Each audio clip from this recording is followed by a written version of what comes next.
Ladies and gentlemen, this is Gamertag Radio. Welcome to a brand new episode here at Gamertag Radio. This is your host, Danny Pena, and also joining me is Rihanna Manuel Pena. How you doing, Rihanna? I'm good. How are you? Good. We only have a couple of days left. We have the Game Awards coming up this week. There's a couple other events we have to attend happening also this week.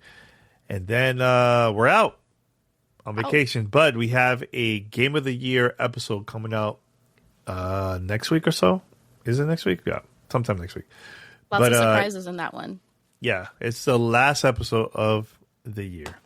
Last episode. But in the meantime, there's not really much to talk about. There's not like a lot of news because, a lot of companies are saying stuff for the Game Awards. But this episode, I would like for us to talk about Call of Duty, Black Ops 7. I know we've been playing this for a long time. We got the game early from Activision. Shout out to them. And also Step 3 for sending us codes. And I want us to talk about our experience with Black Ops 7 and also the new season pass, the good and bad from this. But yeah, we're definitely going to be talking about it here. And let's talk about Call of Duty overall. Were you excited to play this game? We usually play this a lot every year. Yeah, I was very excited for this game. Call of Duty is my jam since way back in the Modern Warfare 4 days. And I really look forward to Black Ops because it's the one in the series that tends to be the most kind of like futuristic and kind of out there. Mm-hmm. And I think they did a great job at sticking with that in this iteration. I know there are mixed reviews on how well they did that, but I like that it's different. I like that there's some more futuristic things in there, some more mind-bendy things in there, and I like how that's kind of spilled over into not only the zombies, which we'll talk about today, but also into some of the Battle Pass items, which I think are pretty cool. So I'm loving it so far. I've had a good time playing it. I like playing Black Ops. I don't have many complaints. Yeah, I'm gonna start with the one that people have been talking about the most because it is what it is. It's the campaign, the co-op campaign. So I never play this by myself. I usually will have friends. So it was you, me, Paris, and Khalif. We all got together and got to play this online. And we had a good time. Like, it wasn't nothing, the usual. Now, typically, when we play the campaign, the previous Call of Duty games, it never stood out to me. I was like, sometimes I just skip it completely because I didn't want to miss the opportunity to level up my character, So that was one of the reasons what stood out to me about this one. I'm like, so I could play this game and I could still level up. Easy for me to prestige, not only playing that, but also playing the end game, which we'll talk about in a few minutes. And then I could continue using the same character, multiplayer and zombies. I can still continue leveling up. I think that's pretty cool because usually I'll skip the campaign and just go straight to multiplayer and zombies. That's it, so that's cool. I know there's some parts of the game where in the co-op campaign that people are like, yo, this is weird. What is going on? Like, look, everybody's going to have different opinions about it. I had a good time, but it was because I was playing with friends, not because I was playing solo. So I just want to throw that out because I did mention that and people flipped out like, wait. What? Oh, yeah, people flipped out like, wait, really? You like the campaign? I'm like, the campaign was okay. Honestly, that's my least favorite of the whole package was the campaign. Everything else is like, it's better. It's better. This may be a hot take, but I actually like the campaign. I thought it was... different, interesting. It felt more action-y and definitely more like it's not realistic set in a historical battle, obviously. There are other games that do that really well if you want to play that, but I think what this did was it pulled on a little bit of the nostalgia of previous Black Ops games with some of the characters. I won't go into too many spoilers into the story, and that part was fun. I thought it was neat how it called back to it. And yes, you could tell you could kind of ding them for pulling on the previously well received IP, but it's a sequel. Like, what else are they supposed to do? Yeah. So I like that they referenced previous Black Ops characters and storylines and took it to a very different place. And I'm actually going to be putting up on my socials pretty soon a video of some of the craziest moments in our campaign playthrough, which we, as you said, we did co-op with Paris and Ka, which was super different and fun and challenging. And, you know, there's some things I've never seen before, which I always give extra points to. And I enjoyed it. I briefly debated whether or not I wanted to kind of like go deeper into the end game, which is not as much for me. Just the format is a little slow. I like the fast pace of multiplayer and zombies more. But yeah, I really did enjoy the campaign. I thought the characters are fun, and you know, it was some really cool set pieces that blew my mind, and I felt powerful, and you know, it gave me the action hero fantasy fulfillment that I go to Call of Duty for. Like that's what I play it for, and I felt like I got all of that. And yeah, there are a couple of memorable characters. Some of the dialogue is kind of cringe, but I mean, it's Call of Duty. What do you expect? Yeah, exactly. Like I even mentioned, like, we were cracking up playing co-op campaign for different reasons, but it was okay. We had a good time. That to me, what I care most about, not just like, you know, I feel like sometimes the internet will pick one issue and then make it seem like that's the whole game. And exactly. overall, I think there's more good things in this game than bad. You know, so agreed. I think it's still worth your time. And yeah, I mean, obviously there's a high price point for a lot of these games right now, especially if we want to talk about Battle Pass, which I mentioned earlier. But honestly, you get a lot of game for your money between zombies and multiplayer and this co-op campaign, which you can play either, you know, with friends in split screen, I believe, or online. There's a lot of options for what you want to play there, which is pretty cool. And you don't get that with a lot of games these days. So I'll give Call of Duty, and especially specifically Black Ops, its flowers. I think it's a decent follow up, and much better than some of the previous iterations in the Call of Duty series. Yeah. It's not the worst, because people make it seem like this is the worst Call of Duty, and it's not. I don't think so. But I'll mention this: the end game. I know you brought it up briefly. I like it. I think it's cool. We only tried it a couple times because we've been focusing more on zombies and multiplayer, because that's like our thing. It reminded me of, was it 2 Call of Duties ago, where they had zombies in there, but it was like this format, which was like open, and it was all right. I feel like it was a little slow at that time. I'm like, it doesn't make any sense. Like, there's a lot of things to discover in there, but I felt like there was a lot of things missing in there. Like, it wasn't fast paced like how it is now with zombies and multiplayer, right? So we tried this out now, and I think for what it is, it was cool. Like, it's not something that is going to make me go back every single time.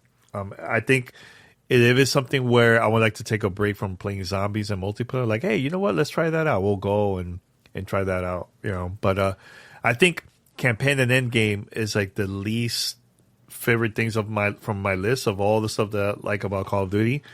But I just want to bring that up. You know, it is optional. That's what I'm saying. Like, it's cool if you want to try something out and you still want to level up. It's not like you're going to be missing out if you play that and you still think, oh, am I going to have experience points for my character? Like, you're still going to level up no matter what. So that's the good thing, you know? So, yeah. And plus there's stuff to discover there, like new story and stuff like, so that is part of season 1. So that's good.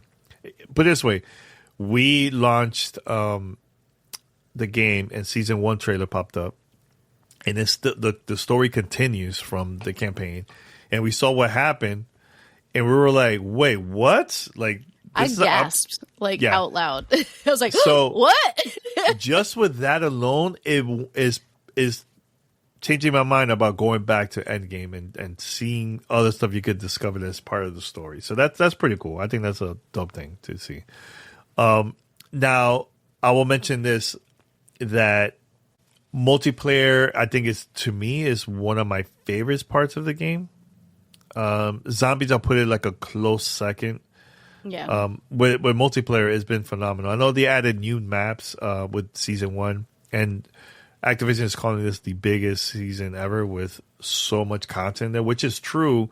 But some of the content that popped up is not something that I really like. Like, for example, some of the newer maps that got released for season 1 for multiplayer, it's okay. Like, it doesn't really stood out to me like the original maps that came within the game. You know, I know people love Nooktown. That's not my thing.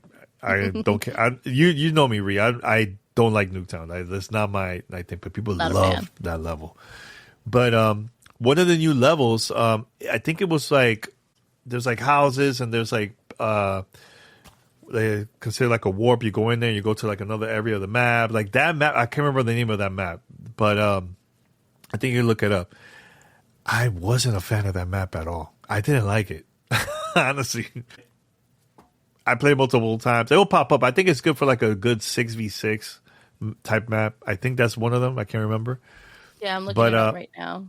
Oh, you did? I think it's part of the list of season 1. But Which one?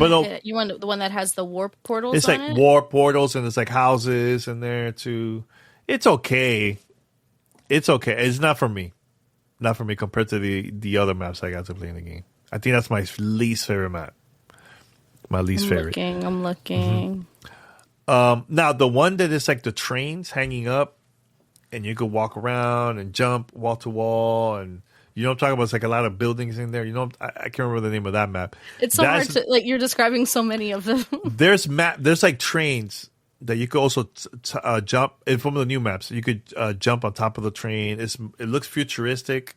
Oh, Utopia. Utopia. There you go. Utopia. This is a map that if eagle-eyed listeners for GTR ever catch our late night streams, we were playing with a friend of the show, Khalif Adams from Spawn on Me on this map the other day and cracking up for like the entire round. It was a lot of fun. And the map has a lot of hilarious pitfalls where you could absolutely just fall to your death, and it's fun, very funny. And it's hilarious playing that Kill Confirm. Oof. It's hilarious on that one. You know, so but that's one of my favorite maps of the new ones that came out. That one.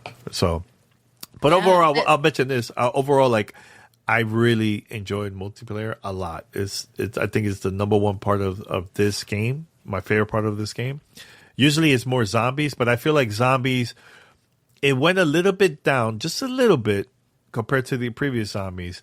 And the thing is, I think I like the new map for zombies that just came out. That's part of season 1. Gets a lot smaller.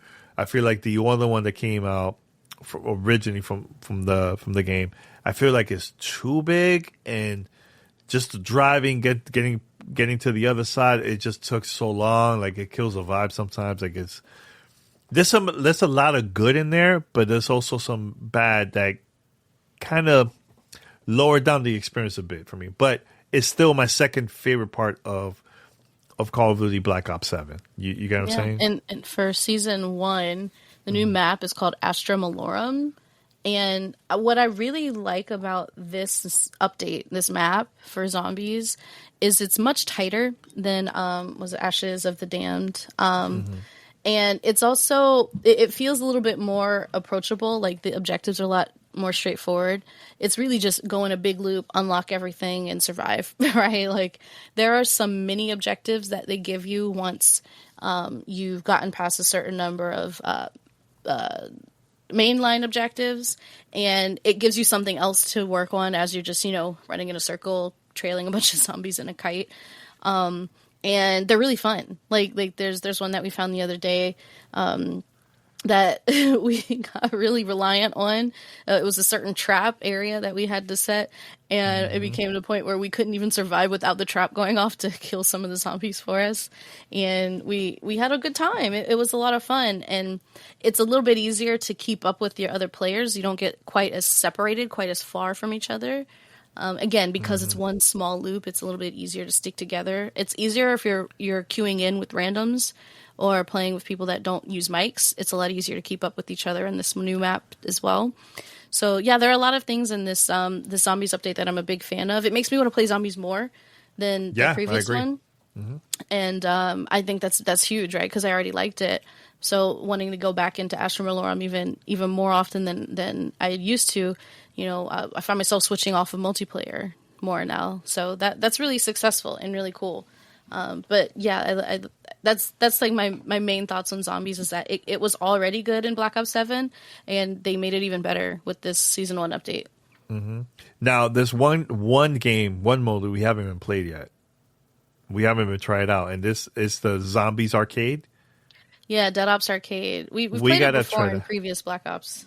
Yeah. But this one, I haven't played it at all because we've been focusing on so many things in the game. So, and we play, put it this way, we play Black Ops 7 every day, every single day. Pretty much, yeah. Is either on our Xbox Ally or LIX, or we're playing on PC or console. So we're always playing. Even when we go to Dominican Republic very, very soon in a couple of days, we're still going to be continuing playing Black Ops, So the game is fun. I think at the end of the day, people are gonna have fun in different ways when they play a game.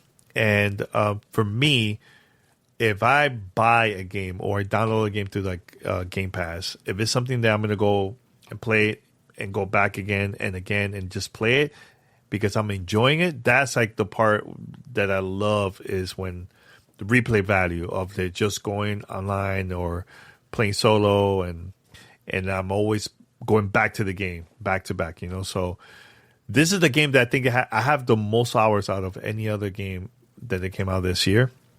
It's either this, Black Ops 7, and also Luminous Horizons for me. Right now I have like close to 500 hours of just Call of Duty for like the past 3 years or so, I think. Over 500 hours. Wow. So I play Black Ops a lot. So I play Call of Duty a lot. Here's the thing, I know people love Warzone. It's not for me. Or do you like Warzone at all, Ree? I find Warzone in Endgame very similar, where it's just so slow, no action, and then all the action's bunched up into one moment. And if you don't make it out of that moment, it's like I feel like I wasted a lot of time. That's my trouble with Endgame and Warzone, and the Battle Royale application in general to Call of Duty just has not been successful to me. I think what Call of Duty does really well is moment-to-moment gameplay and gunplay, and you don't get any of that in the majority of the time you spend in in-game or Warzone. And so it doesn't really fulfill me as somebody who's very choosy with how much time I spend on what game, because my game time is very limited as a parent of a young child. I got to get a lot of bang for my buck, and it just isn't. So it's not the modes that I go to at all. I go much more for multiplayer and zombies, which are my top 1 and 2. Yeah, like I don't see, like I'll give you a perfect example. Like I don't see myself going back to the co-op campaign. Like I think once I'm done, right? I will go back to Endgame and Warzone, maybe because hey, I want to take a little break from zombies, a little break from multiplayer lists. And we get together with friends and like, hey, let's just try it out. And we just play maybe one game or two and that's it, But I definitely will go back to zombies even more with this new map, because I really, really love this map more than the first map. And I'm having a good time with multiplayer. And here's the thing that I really love is the leaderboards that they added. They added this, I think, a week ago. Well, we should. I enjoy it. I know there's some bad, but I'll tell you why I enjoy it.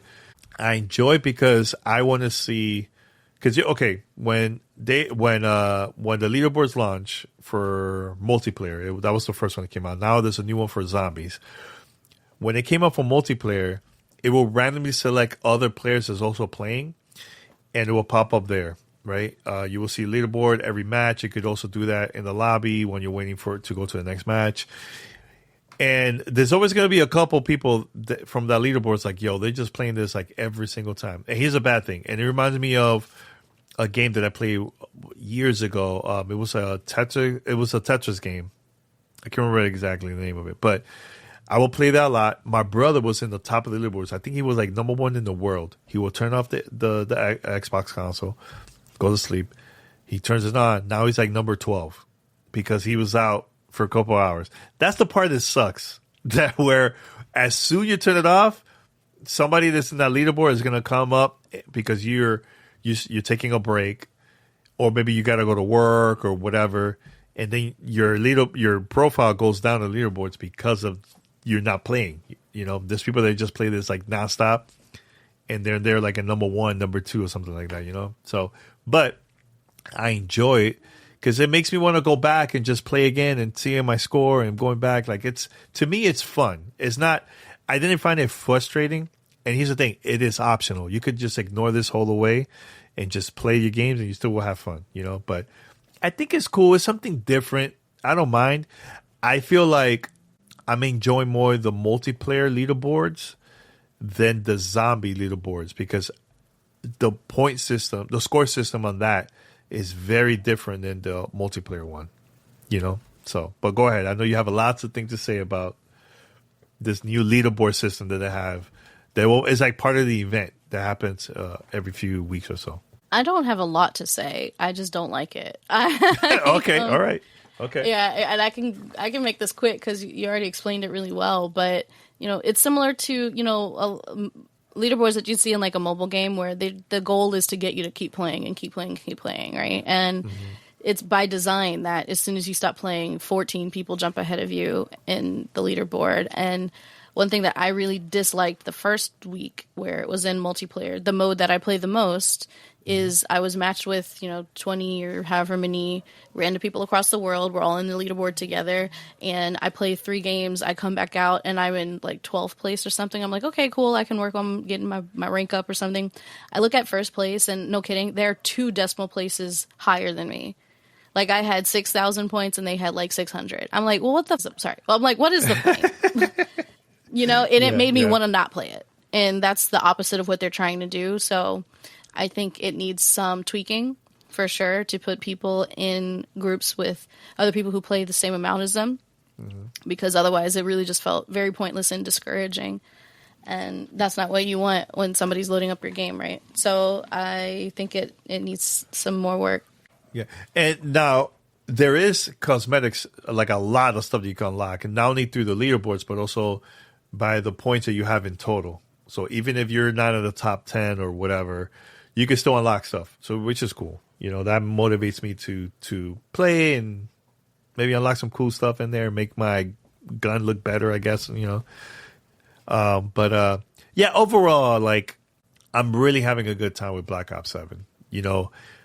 I try to ignore a lot of the anger about the game because just people just love to hate something that's big like Black Ops, which is it's fair. Like I get it, I get why people don't like it and so on. But they've made some creative choices that are really frustrating too. Like of course, yeah. Some use of generative AI and some reused assets. Like there is a lot of shortcuts taken in this game. Not saying that it's easy to make a game this big, but that is something that is worth calling out.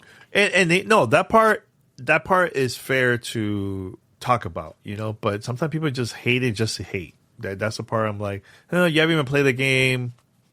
Why hate it? You get what I'm saying? That's the part I'm like, at least try it and have some opinion about it, criticisms, and that's fine too, So, but I'm having a good time. I don't see myself stopping at all. I could definitely see myself throughout the whole year just going back to the game, and I hope that here's a question that I do have for Treyarch is I know this was like the biggest season ever for them. Is it going to be like this in every season? Is it just now because it's the first season? Like, what other stuff are we going to get to see throughout the year after this one? I don't know if we went over all of it, but just a quick idea of like all the stuff that's in this season. In addition to a battle pass, which as you probably, if you're listening to the show, you know what a battle pass is. And there's a lot of stuff you can unlock just by playing with the battle pass. And I've already unlocked quite a bit and some really great weapon blueprints that have actually been winning me some games, which is pretty cool and noteworthy. But some of the changes they made in this update, some UI changes, multiplayer fixes, obviously that happens with every patch. Like we said, these new zombies modes, the new zombies map, and then a whole bunch of multiplayer maps have come through. They, like Danny said, will continue the story and the in-game sequences. They have these new weekly challenges. They have this new leaderboard thing. And, of course, new weapons and, like, operator skins and all that stuff. So there's a lot in this update. And, I don't think they're overselling it. I think there's quite a bit to see.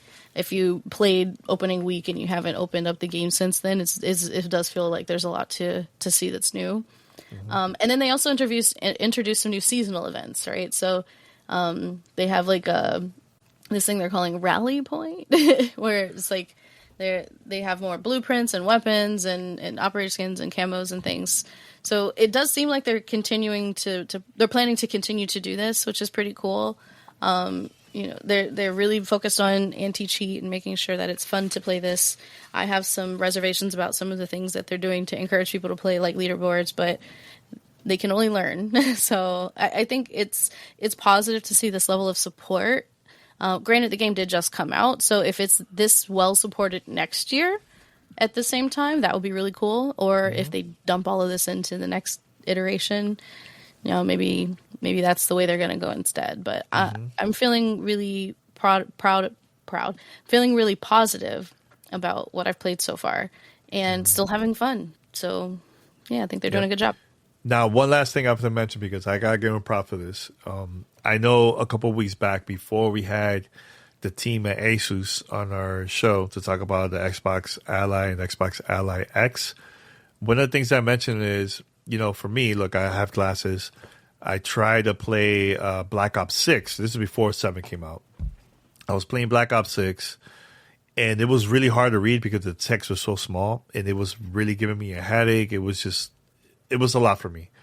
So I was like, I hope they make some changes with Black Ops 7. They did, where now you could have the text even larger, and it's a lot easier if you play in handheld mode. So that's something I wanted to say. Good job on that, because, man, it was a struggle for me to see the stuff that I was doing in the game because the text was so small. Yeah. But I'm glad they did that. And missed opportunity, man. They should have released this on the Switch too. Personally, for me, I think that would have been great too. But hopefully the next game. There's still time. We'll see. I think it might be the next game. I don't see that for this one. Yeah. But Switch 2 is a great machine. Yeah. Don't sleep on it. Love to play this game on there. Don't sleep on it. But yeah, I just want to say shout out to Treyarch, Activision, Step 3, everybody over there. Thank you so much for giving us opportunity. And I'm glad that it took us some time to play it and then now recording about it, because there was a lot of stuff happening at that time too, And plus, I didn't want to rush it. Like, I think it was good for us to play it as much as we can, try the new season, and have a discussion about it, So it's been great. These games take time to really get into and to see all there is to see, because there's so much game in this game. Mm-hmm. Now, I have a question for you, Reed, before we wrap it up. What is your weapon of choice? Oh, I don't know off the top of my head. I'd have to look them all up. There's the Peacekeeper. I like the Peacekeeper for me. I think it's the MK. MK67, I think it is. I think so. Yeah, I believe that's what it is, MK7, and I have all full MK7, attachments on it. I put whatever the perk is to let you add even more attachments, so it's loaded up. And I always have a silencer on it, and I usually run with that gun. I usually run fast hands and maybe ninja or something like that. And I also like Dead Zone or something like that. The action skill, where basically it gives me ghost and I can hide from all of the skewers and the UAVs and stuff like that, and be silent when I run around. Because this gun has a really large clip, I don't need to reload a lot. Usually I use scavenger as a default. Sorry, we're getting way in the weeds here, but that's it's all good. That doesn't need it because it has a big, huge magazine. So I really like that loadout right now. Now you prefer robot or helicopter? So here's the thing. I usually go either UAV or counter UAV, depending on who we're playing with, and if they have the other one for me. And then I like a turret because it's so funny. Honestly, I usually use a turret because it's for jokes. Okay. And then a helicopter. But there was a daily challenge that actually changed the way I've been playing lately, which is interesting because this doesn't happen a lot for me. But a daily challenge where it was encouraging you to get ordnance kills with your kill streaks. And I because of that, I went ahead and I did the skewer, which is pretty much always a guaranteed kill. Napalm, which can usually get a lot of kills. Or at least a lot of damage, and then you can follow up with a grenade. And then I put a helicopter. And let me tell you, with skewer, napalm, helicopter, I was getting to that helicopter almost every game. Ooh, nice. And I was like, oh, maybe this is the new power combo. So that's been my kill streak, my score streak loadout recently. And I feel like it's a good flow. Now you know the where you could put bankroll. It will increase your points. It will be easier for you to get to the first one. To the first one. Do you have that? Because I always have that on. I don't. You don't really? I usually do that because sometimes I get really close and I'm like, then I die. I don't know. I sometimes have a struggle to reach the helicopter, but that's just me. No, I need those weapons attachments so bad. And sometimes I will put maybe a class that like a pre-made weapon that doesn't need it. I might put bankroll on and then throw my kill streaks up a little bit higher just to see if I can get to it. But lately I've just been going with the overhead streaks. All right. It's all good. All right. But anything else for you before we wrap it up? Yeah, if you're around during the holidays, Danny and I stream. We'll probably be streaming over the next couple days at least, and we'll definitely be playing and posting stuff over the holidays. So check out some of our Call of Duty stuff. It's funny. I'm going to put up a really funny clip. This week. Definitely. All right, everyone. Thank you for listening to this episode of Gamer Tag Radio. We have one more episode coming up next week, and also be on the lookout because we're planning to go to a couple events. And I don't know if we're going to have a time to record podcasts, but check out our social media. We probably post through there, so be on the lookout. And until next time, everyone, take care. Bye. Bye.